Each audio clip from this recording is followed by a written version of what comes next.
बांट देते हैं, हर किसी को अपना हिसाब पहुंच जाता है और सिर्फ सिग्नेचरें होती हैं और वो काम हो गया। अब ऊपर से बारिशें आई तो खर्च कौन करे? अब डीसी ने कहा कि पैसे तो आपने खा लिए, मुझसे सिग्नेचर लिए आपने कि ये काम करा लिया मैंने, पैसे तो वो खा गए। अब पैसे खा गए, काम कौन कराए? तो इन्होंने सारा कुछ अपना मुल्ला भी छोड़ दिए मार्केट में, उनके जरिए वाइज कराए लोगों को जतलाया गया लोगों को कि खुदा का अजाब है, तौबा करो, ये करो। हुक्मरान भी सहम लेंगे, निसार खोड़ो भी ये कह रहा है, सिराज दुरानी भी ये कह रहा है। यार ये गरीब, अब आप सारे सिंध में घूमो, लोगों से पूछो कि जनाब ये बारिश है, तो लोग बोले बस अल्लाह का नाराजगी है। यानी हमें इतना बावर कराया है, बाबा अल्लाह की नाराजगी क्या है? इन गरीबों हाथ खालियों पे अल्लाह क्यों नाराज होगा? इन्होंने क्या किया है? नाराज हो खुदा तो जो सुबह को ऐवान में बैठते हैं, शाम को दो दो लड़कियां साइड में रखते हैं, स्कॉच पीते हैं, गुनाह करते हैं, सिंध को लूटते हैं, उन पे किसी का घर नहीं डूबा, किसी एमपी एमएलए का घर नहीं डूबा, किसी चेयरमैन का घर नहीं डूबा। ये शाहनवाज सोलंकी का घर डूब गया, इस पे अल्लाह नाराज है। सोलंकियों ने अल्लाह का क्या कसूर किया है? कसूर किया तो हुक्मरान ने किया, खुदा पकड़े तो उनको पकड़े। तो ये मुल्लाओं समेत हुक्मरान जो है ना, एक प्रोपेगेंडा करते हैं लोगों तक कि तौबा करो। यानी लोगों का जहन ये तस्लीम कर ले कि रियासत की कोई गलती नहीं, हुक्मरान की कोई गलती नहीं, सियासतदान की कोई गलती नहीं, हम गरीबों की गलती है। मैं कोशिश कर रहा हूं, लोगों को बता रहा हूं कि ये खुदा का अजाब नहीं। बारिशें 150 से ज्यादा मुल्कों में हुई हैं। खुदा का अजाब हो तो इसराइल पे हो, नहीं हो रहा। खुदा का अजाब हो तो यूरोप पे हो, नहीं हो रहा। खुदा का अजाब हो तो काफरों पे हो, नहीं हो रहा। खुदा का अजाब उस सिंध पर बताया जा रहा है जो सिंध पूरे पाकिस्तान को पालता है, जो सिंध इन थर्ड क्लास के हराम खोरों को वोट देता है, जो सिंधी लोग। अब इन गरीबों पे खुदा का अजाब है। मैं नहीं मानता। सिंध की हालत बहुत खराब है। सिंध को 15 से 20 साल पीछे धकेल दिया गया है। मुआशी सूरत हाल तबाह हो चुकी है। आने वाले दिनों में और तबाही आनी है, बहुत ज्यादा तबाही आनी है, महंगाई होनी है, हर चीज तबाह होनी है। इन लोगों ने एक काम किया है जो मैं यकीन से कहता हूँ तारीख इनको लानतें भेजेगी। आज हम हैं, कल नहीं होंगे, लेकिन याद रखना, क्योंकि इन लोगों ने सिंधी कौम को भिखारी बना दिया है। और भिखारी, पूरा कुरान स्टडी करो, ना खुदा को पसंद है ना रसूल को पसंद है। इन लोगों ने भिखारी बना दिया। इनकम सपोर्ट के 15-20 हजार रुपये लगा के औरतों को एटीएम कार्ड मशीन के सामने खड़ा कर दिया है, लोगों को रोडों पर बिठा दिया है, 1200 के कट्टे के पीछे सब चमन लगे फिरते हैं। तो इन लोगों ने ये किया, इन थर्ड क्लास लोगों ने, नॉनसेंस लोगों ने, इडियट लोगों ने।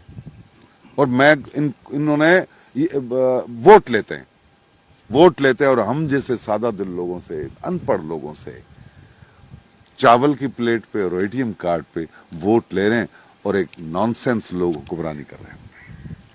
अच्छा, इस हवाले से भी जैसे कितने अरसे से पीपल्स पार्टी की हुकूमत है सिंध पे, तो ये सलाह आते ही रहते हैं। उस हवाले से और दीगर मसाइल भी लोगों के दरपेश हैं। लोग क्यों नहीं अपना फैसला खुद कर पा रहे? खास कर मेरा इशारा वोट की जानिब है। देखिए, मैं इसको 20 ले जाऊंगा, मैं 71 तक ले जाऊंगा इसको। 71 से रियासत की पॉलिसी थी कि जब बांग्लादेश के जायलों ने, काली टांगों वालों ने इनसे आजादी ले ली, तो रियासत के पास आर्मी थी, जहाज थे, फौज थी, सब थी, लेकिन वो हाथी दरांतियों वाले लोग, इन लोगों की सारी स्ट्रेटेजी उन्होंने फेल कर ली। किसका पता नहीं, टिक्का खान के नियाजी खान था कि उसने बोला हमें बंगाल चाहिए, बंगाली नहीं। तो किसी दूसरे बड़े ज्यादा फूलों वाले ने कहा कि ये तो पॉलिसी सिंध के लिए, यानी सिंधी नहीं चाहिए, सिंध चाहिए।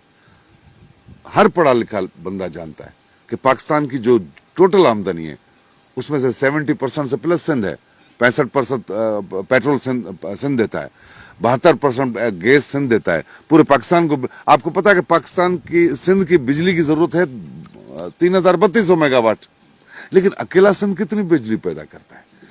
उन लोगों ने, उनको पता था कि अगर सिंधियों ने आंख खोली तो हम भूखे मर जाएंगे। तो उन्होंने 71 से अपनी स्ट्रेटेजी चेंज की, एक स्टार्ट लिया कि लोगों को शऊर छीनो लोगों से। उन्होंने कॉपी कल्चर आप में डाल दिया। आपको सिर्फ ये बता दिया कि भाई आपने पढ़ना है, डिग्री चाहिए ना आपको, चलो मैट्रिक, इंटर, ग्रेजुएशन कर देते हैं। तो कॉपी कल्चर डाल के तालीमी निजाम तबाह किया गया। हमारे डाकू हाथ से पैदा किए उन लोगों ने। और पूरे पाकिस्तान में सिर्फ सिंध के जो जंगलात हैं, जिसको बेला कहते हैं, دریا کا, وہ سارا انہوں نے کاٹ دیا کہ ڈاکوؤں کے نام پہ. اسے آپ کے اس کے بعد پورے سندھ میں دمے کا مرض پھیلا ہے, سما کا, کیونکہ وہ درخت اپنا آپ کو آکسیجن دیتے تھے. شہد جو آپ کے مفت میں گفٹ کی جاتی, اب 5,000 میں بوتل ہو گئی ہے. اور وہ جو زمینیں ہیں کچے کی, انہوں نے ان غداروں کو جو سندھ بیچنے والے تھے ان کو گفٹ کر دی, تم جاگیر کر کے رکھ لو. یعنی اب ڈاکو پیدا کیے تاکہ اوتانگے ختم ہو جائیں, جاہل ٹیچر بھرتی کیے تاکہ ایجوکیشن ختم ہو جائے. یعنی آپ سے شعور چلا جائے. ہمارے 2 درسگاہ ہیں, ایک اسکول اور دوسری جو مفت کی درسگاہ ہے وہ ہے اوتاق, جہاں بچے اخلاق سیکھتے ہیں, بڑے اچھی باتیں کرتے ہیں, چھوٹے سنتے ہیں. ڈاکو پیدا کر کے اوتاقیں ختم کی گئی, جاہل ٹیچر, نانسن گدھے ٹیچر پیدا کر کے گدھوں کی فوج تیار کی گئی. آپ کے پاس جو ابھی بیوروکریٹ ہے وہ نان سینس ہے, چوتیاں ہیں. آپ ان سے بات کرو, ان کو تمیز نہیں ہے بات کرنے کی. وہ آپ سانگاڑ کے 2 دن ڈی سی چلتے ہیں, ان کو پتہ نہیں. نواب شاہ کا ڈی سی, سارے نان سینس ہیں. تو وہ نان سینس فوج کر کے آپ سے شعور لیا گیا, بھرتی کر کے, مطلب استادوں کو سب کو بھرتی کر کے آپ سے شعور لے لیا گیا. اب آپ کے پاس شعور کیا ہے؟ کٹے کا, راشن کا, جیب کا, پیٹ کا. خود غرض لوگوں کی ایک فوج پیدا کی گئی. اجتماعیت پسندی ختم. سندھ کیا, لوگوں نے اپنے گھر کو دنیا سمجھ لیا. وہ سندھ کو اون ہی نہیں کر رہے. جب اون نہیں کر رہے, اب وہ ڈگری یافتہ جاہل وڈیرے کے پیچھے بھاگتے ہیں کہ ٹیچر کی نوکری چاہیے, سپاہی کی نوکری چاہیے. انہوں نے نانسنس پیدا کرنے تھے, ان جاہل وڈیروں کے پیچھے, شرابی, عیاش, زانیوں کے پیچھے قوم کو لگا دیا انہوں نے. اب لوگوں کے پاس اجتماعی شعور نہیں رہا. ان کو یہ پتہ ہی نہیں کہ میرا ووٹ کتنی حیثیت رکھتا ہے. وہ تو بولتے ہیں ووٹ سائیں کا حق ہے. تو انہوں نے لوگوں کو نابین کیا, اور نابین لوگوں نے ایک آنکھ والوں کو, کانوں کو ووٹ دیا. اب وہ کانے لوٹ رہے ہیں ملک کو. بات یہ ہے. اچھا عمر صاحب, آخر میں اب سندھ کی عوام کو آپ کیا پیغام دینا چاہیں گے؟ میں کیا سندھ کی عوام کو پیغام دوں, کیا دوں؟ میں بولتا ہوں بھیک نہیں مانگو. یہ شوق سے قطاریں باندھتے ہیں. ان کو پتا ہے کہ ایک دیگ میں سے 70 لوگ کھانا کھاتے ہیں, لیکن ایک دیگ کھولو 500 لوگ بھاگیں گے. ان جائلوں کو پتا نہیں کہ 400 لوگ خالی لوٹیں گے, لیکن پھر بھی بھاگتے ہیں. کٹے کا بتاؤ کتنا چلتے ہیں. یہ بھیک مانگنے والے لوگ ہیں. میں تو بولتا ہوں بنا دیا یہ. میرا تو بس چلے سیاست دانوں کو, بیوروکریٹوں کو, ایک سلنڈر میں بند کرو, بم مارو, تباہ کرو. یہ جو ہاتھ مانگنے والا ہاتھ ہے نا, وہ بھکاری ہے. وہ غیرت مند نہیں ہو سکتا. جو مانگنے والا ہے, آپ ایک فقیر, ایک مستنڈے فقیر کو, وہ آپ سے جب بھیک مانگتا ہے نا کہ سائیں 10 روپے دو, آپ بولتے جاؤ, وہ بولتا سائیں دو, آپ بولتے چماٹ ماروں گا, وہ ڈر جاتا ہے.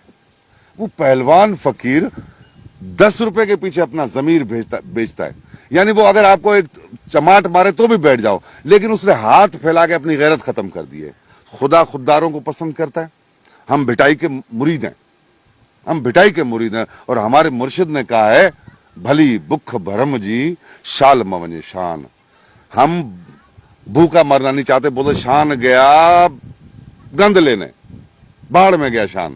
بھوک کھانا چاہیے, پتہ نہیں اجینو موتو والا کھانا چاہیے, ایری چاول چاہیے, پر دو, ہمارا پیٹ نہیں بھر رہا.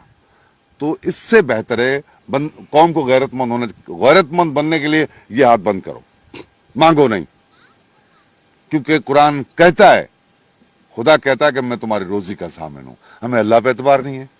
ہم تو چنگے مرسوں کے پیچھے بھاگتے, جو چوتیا چمن بناتے لوگوں کو. کبھی بھی غیرت مند ہاتھ ایسے نہیں کرے گا. تو قوم کو ہم چاہتے ہیں کہ غیرت مند بنو, اپنے بازوؤں پہ بھروسہ رکھو, خود کماؤ, محنت کرو, کم کھاؤ, لیکن اپنے پسینے کی کھاؤ. یہ بھکاریوں والا, بھیک منگو والا طریقہ چھوڑ دو. جی بالکل دوستو, یہ تھی مرد بھائی صاحب کی کھٹی میٹھی باتیں, اور ان کا سندھ کی عوام کو یہی پیغام ہے کہ وہ مستقبل کا فیصلہ خود کر سکتے ہیں. اس کے ساتھ اپنے میزبان نوید گل خاص کے لیے دیجیے اجازت. اللہ نگہبان.